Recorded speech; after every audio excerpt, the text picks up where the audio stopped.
It's the Kyle Hyman Show on Redeemer Radio. This is Kyle Hyman, and joining us to talk about everyday witness, how we can be better at sharing our faith, including several simple habits, which I like it. I like keeping things simple. Sister Terry Rickard, thanks for being here, sister.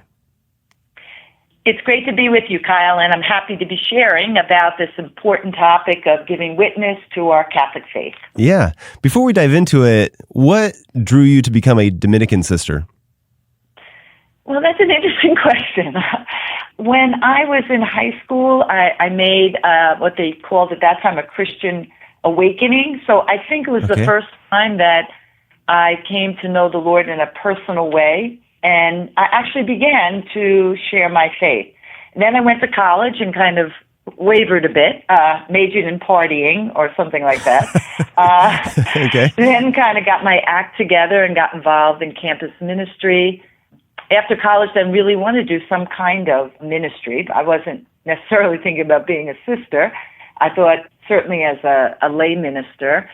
But then I joined the parish mission team of the Archdiocese of New York, and it was priests, sisters, young lay people. At that time I was young, in my early 20s, living together and going out and giving these parish missions. And it was through that experience of living community and seeing the response of the people, the hunger, the desire of them to know God, that really turned my heart in a new way to serve the Lord, and I thought in a radical way of giving my life to God as a Dominican sister. And Dominicans, because we are the order of preachers. Mm-hmm. So from that early time, really felt a call to preach the gospel by my words and also by my life. So actually the work I'm doing now at Renew International and this book, Everyday Witness, is just a continuation of that early call to give my life over fully to God as a sister. And when we're talking about being a witness, what do we mean? What does it mean to be a witness of faith? Well, for me, it's certainly first and foremost with our life, reflecting the gospel values. And then I think important for us Catholics to also share what we believe and why we believe it, and to be able to articulate that to others, particularly when we're asked, why do we believe? Why do we go to Mass on Sunday? Why are the sacraments important to us? One of the quotes that I love from Pope Francis, he gave this when he was giving a talk at a parish outside Rome. He said, Christian witness is done with three things: words, the heart, and the hands. And that really sums it up for me.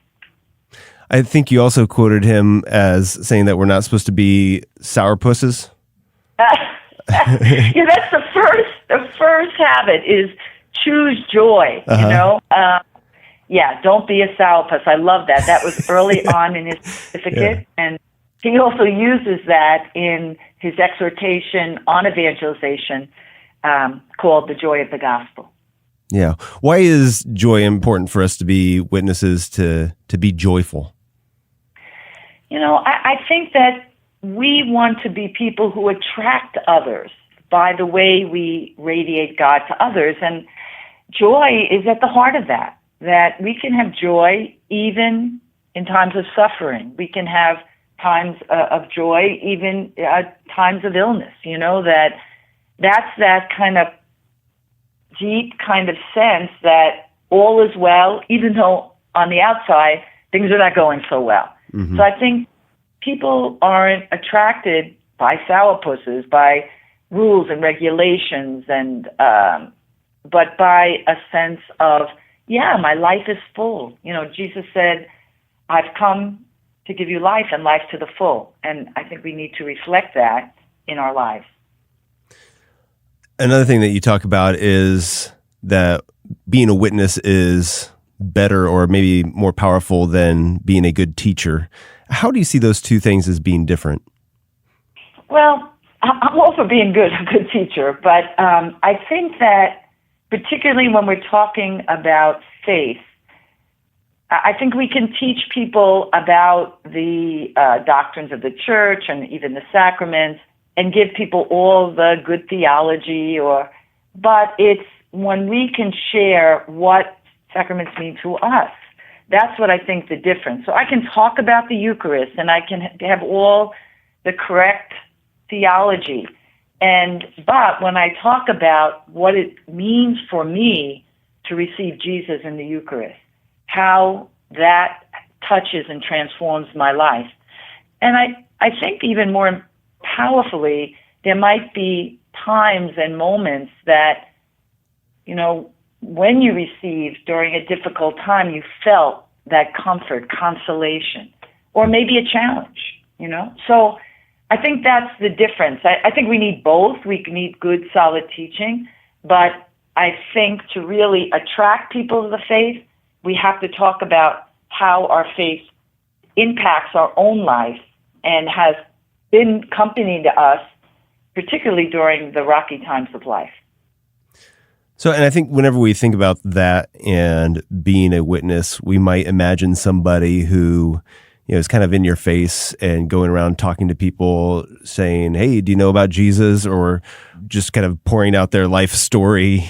And maybe we're intimidated by that vision. How do you see being an everyday witness playing out? Yeah, I think for us as Catholics, we often think of witnessing as something Protestants do, which is good, and they do that well. We need to do it in our own way. And I think for me, that's why I named the book Everyday Witness. It's the day-to-day, simple ways to share our faith, hands, hearts, and with our words. So it could be as simple as when somebody's going through a difficult time to say, listen, you're in my prayers. Or I think even better, can I say a prayer with you? Or talking about maybe a situation or an event in your life and simply saying that it's a God moment, that somehow God touched into that. So the Pope says clearly in The Joy of the Gospel, we're not about proselytizing, forcing our faith on others, hitting somebody over the head with the Bible or the Catechism, but gently by attraction, by sharing our own stories in simple ways, I think that attract me to the faith. And when I hear from others, it's somebody being there for them during a difficult time, listening to them, more than somebody saying this is what you should be doing. We're talking with Sister Terry Rickard, who is the president of Renew International and also the author of Everyday Witness, 7 Simple Habits for Sharing Your Faith. We talked about joy being the first one that you talk about. What are some of the other of your 7 simple habits?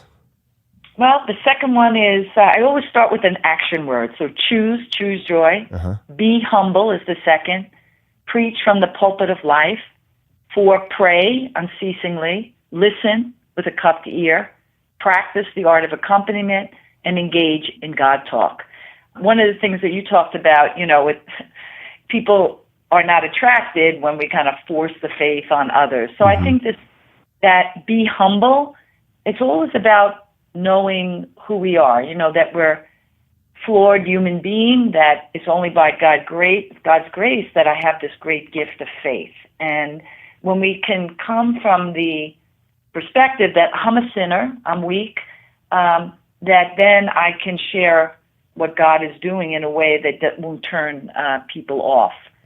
The third one, preach from the pulpit of life. What I mean by that is talk about how God is working in your life. Talk about the moments, the times that you particularly experience God, whether that might be the birth of your child or watching a sunset and just being overwhelmed by the beauty of God's creation, whatever it might be, to be able to be aware of God's presence and share that in a kind of simple, normal, kind of everyday way. 4th, pray unceasingly. Pray for the folks that you love and you care about, that they might come to a deeper experience of God, or give you the right words to say. Don't give up on anyone. We worry about our children, our grandchildren. Pray, don't give up. The fifth, I think, is really important, and it's really true with young people, but I think it's true with all of us. Listen. Listen with a cupped ear instead of an open mouth. Really try to hear what people are saying, not to somehow manipulate it so then you can start talking about God. But no, hear what they're saying, and how this whole thing of, and that's my next thing, accompanying others. So I talk about practicing the art of accompaniment. It's not saying, oh, believe in Jesus, this is what he means to me, and then walk away.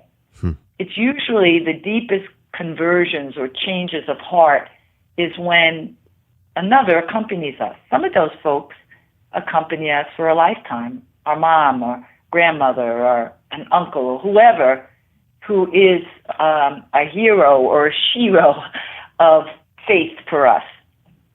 And we want to be that for others, whether we're the competition sponsor or a godparent. And seventh is engage in God talk. And I particularly, this whole idea of talking about God in our everyday life. There was an article, and I talk about it in that seventh habit, that was in the New York Times, that talked about that we're losing God talk in our everyday life. Even virtues like hope, charity, mercy. And we need to employ those words in all different kinds of ways. And in my book, I always use everyday stories of people who have exemplified those habits, young people, older people, members of my own family, my community, just people that I bump into on the street that aren't theologians or sisters or priests, but just everyday people that very gently and lovingly give witness to the God of love and mercy. Sure. Well, this is such a great book, and it's nice and short, easy to read, and very practical as well, with prompts for self-reflection and all kinds of different little quotes. And I just think this is going to be really helpful for people that are trying to figure out how do they evangelize, how can they witness better. And it's, like you said, simple habits, 7 simple habits. So where can people go to get the book? They can go to Ave Maria Press. They can go to their website. They can also come to, we're also promoting a renewintl.org, and I think you can also get it on Amazon. So it's published by Ave Maria Press. They're terrific there, and so you can go to their website or Renews or Amazon. Great. Again, it's Everyday Witness, 7 Simple Habits for Sharing Your Faith. Thank you so much, Sister Terry Rickard, for sharing this with us. Appreciate it. Thanks, Kyle. God bless.